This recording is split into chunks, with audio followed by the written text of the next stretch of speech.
วัสดีครับอยู่กับช่องสาวน้ำซิ่งนะครับโอ้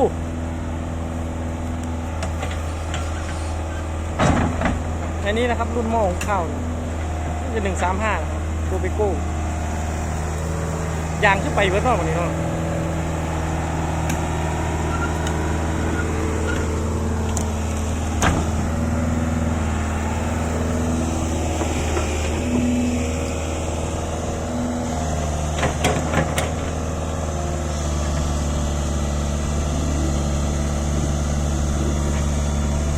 น่าจะเป็น10 ล้อแปลงครับแทนเทีย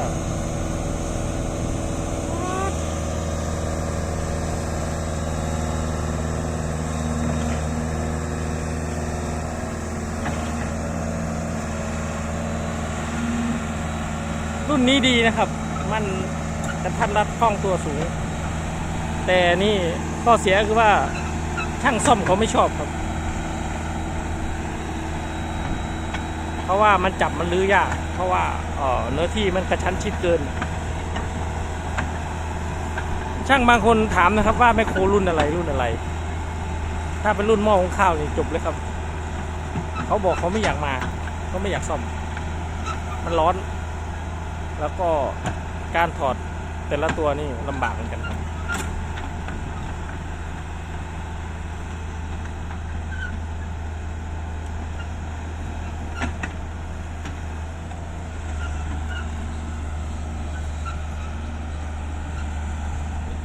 ก็บอกงานเยอะกันครับ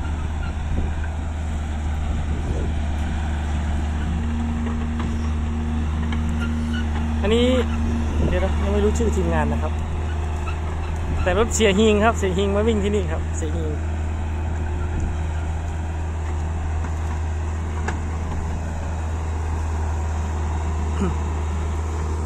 อากาศร้อนหมดว่าเหมือนฝนจะตกนะครับ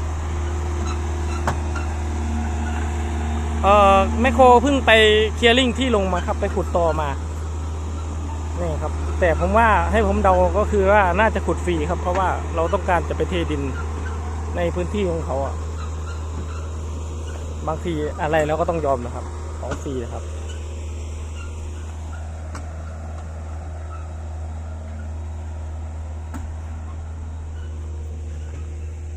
ดูกับทีมงานครับเอ้ยเอ็งเบิ้ลเลยเหรอชอบเบิ้ลเหรอหิงมันเบิ้ลครับ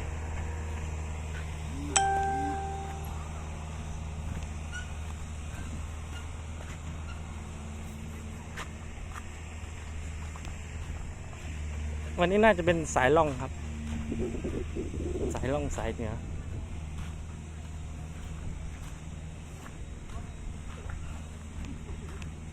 เสียเปรียบเขาหน่อยนะครับมันคว่ำถังไม่ได้เอายังไม่ได้วิ่งเลยตั้งแต่เช้ามันวิ่งบ่อไหนโอ้ยเฮ้ยมันเอาออกได้ไม่ใช่เหรอนี่ฮะแต่เขาตีเบาเลยวะทำนี้ทำไมวะไร้สดบ่ไม่ไร้สดอะไรไม่มีสัญญาณเขาวันทุกคอมีเต็มนี้ไม่รักอ่ะร้อนเขาไม่อยากลงจากรถฮะเขาไม่อยากลงจากรถเขาแล้วไปเอารถจอดอะไรตรงนั้นเข้าจอดไง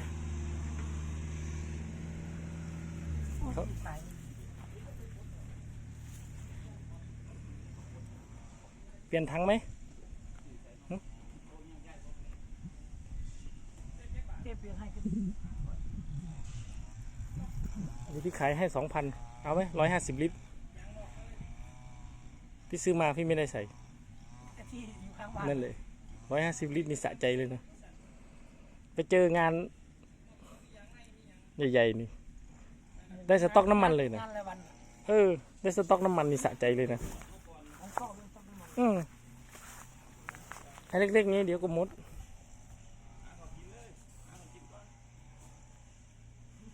ถ้าแกเองมาไหมนี่หรือให้คนอื่นมาขับ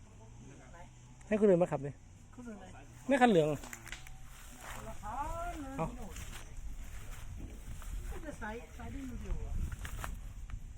แล้วใครชวนมา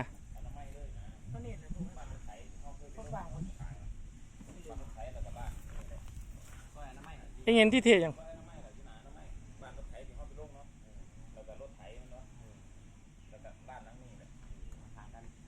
เอาเองยังไม่ได้เอารถไปจอดนี่ ยังก็โทรบอกเองเขาจะเอารถไปจอดบอก มีงานพอดียังนี่ดิเขาก็สั่งหน่อยทีมนี้มีแต่สั่งไงครับคือสั่งหน่อย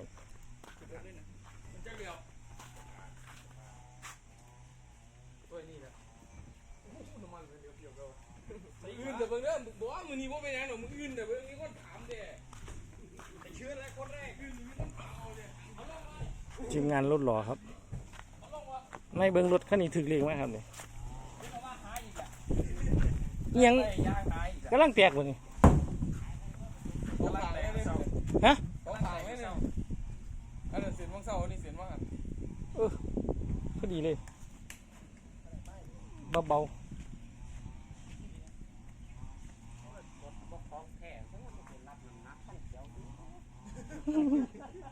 วันนั้นยังเรียนมาเสือเนาะว่าเป็นยังเสืออยู่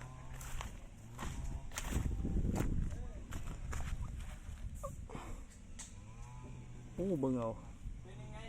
ยางเลยครับเบ๊ะเลย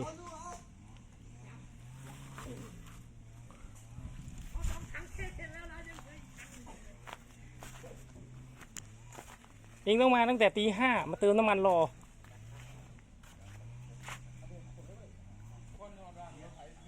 นี่ครับ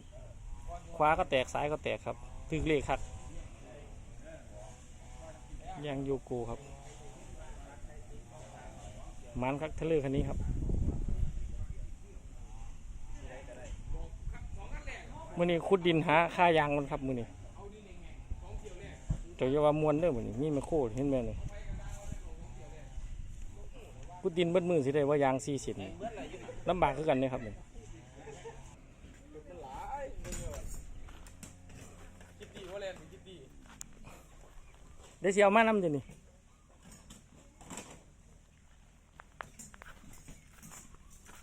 ไอ้นี้รถขนวัสดุก่อสร้างครับไอ้บัก6 ล้อมันซื้อมานะครับอันนี้เอาไว้ถ้าไปแรงงานเหมาครับนี่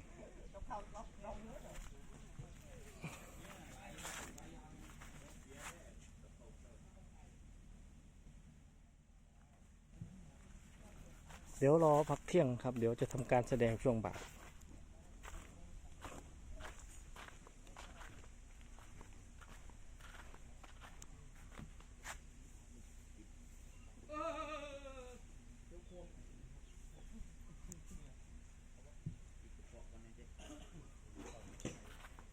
อันนี้ก็ฮีโน่ครับ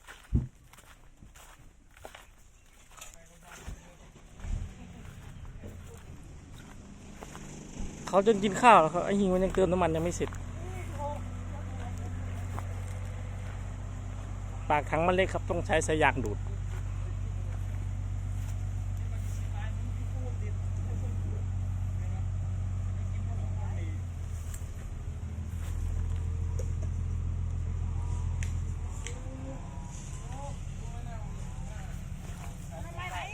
ทำไมใช้น้องได้เอาหนึ่งติดรถไหมนี่ เขาหวาน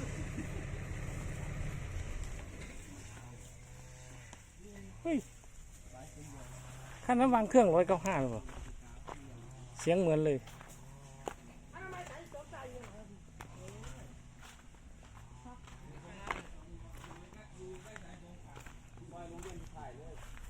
เนี่ย195ป่ะนี่ของแท้เลยโอ้เสียงมันแมนเลยนี่บริสมรถเลยสุดยอดเลยอ่ะ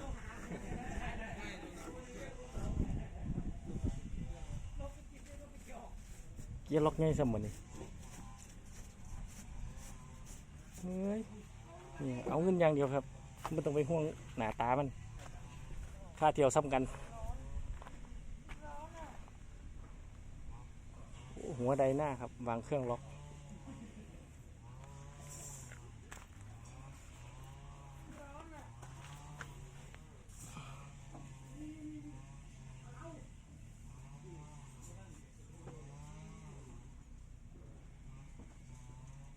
ไม่เป็นคัสซี่อย่างคะนี่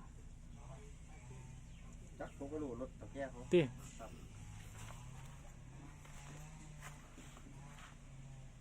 โอ้เมื่อยหย่อนนะครับขับรถบ่มีแอร์นี่หาอย่างได้คนขับนี่